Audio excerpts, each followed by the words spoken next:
Hi friends, ఈ రోజు నేను మా ఫ్రెండ్ గడ అయితే కలిసి ఇంటర్వ్యూకి అయితే వెళ్తున్నాం. ఫస్ట్ అయితే మొదలవాడ దగ్గర శ్రీటెక్ అయితే వెళ్తున్నాం. అక్కడ ఎక్కువ మంది ఇంటర్వ్యూస్ రాకపోవడం వల్ల ఎల్లుండికైతే పోస్ట్ పోన్ చేసాం అయితే అన్నారు. మరి ఎలాగో ఇంత దూరం వచ్చాం కదా అని ఇంకా ఐటీ సిటీలో కూడా ట్రై చేద్దాం అయితే ఫిక్స్ అయ్యాం. ఇలా స్టార్ట్ అయ్యాం లేదో మా వాళ్ళు ఇంకా ఇద్దరు కూడా వస్తాం అయితే అన్నారు.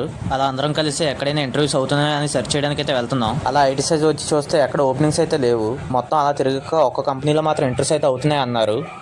అక్కడికి వెళ్ళి ఇంటర్వ్యూ అయితే అటెండ్ అయ్యాం. First round and second round అయితే క్లియర్ అయిపోయింది. ఫైనల్ గా హెచ్ఆర్ రౌండ్ కూడా అయిపోయింది. 15 to 18K వస్తుందని అన్నారు. కానీ మెయిన్ 1 year బాండ్ రాయాలి, 10th క్లాస్ ఒరిజినల్ కూడా ఇమ్మని అన్నారు. టారోట్ మెట్టకపోతే శాలరీ నుంచి అమౌంట్ అనేది డిడక్ట్ అవుతుంది అన్నారు. మరి ఇంకా రెజ్యూమ్ పోయింది అనుకుని రిటర్న్ అయితే వచ్చేసాం ఫ్రెండ్స్. ఇంకా రిటర్న్ వచ్చేసరికి ఈవినింగ్ అయితే అయిపోయింది. మార్నింగ్ నుంచి అలా తిరుగుతూనే ఉండడం వల్ల ఫుల్గా ఆకలి అయితే వేసింది. అలా వచ్చే దారిలో పానీపూరి అయితే తిన్నాం. అది అయ్యాక పక్కనే మెక్డానల్డ్స్కి వెళ్ళి అందరం చికెన్ బర్గర్ ఫ్లోటింగ్ కోక్ అయితే ఆర్డర్ చేసాం. ఇంకా అందరం తినేసిన తర్వాత మళ్ళీ ఎప్పుడైనా ట్రై చేద్దామనేసి అందరం రిటర్న్ అయితే వచ్చేసాం.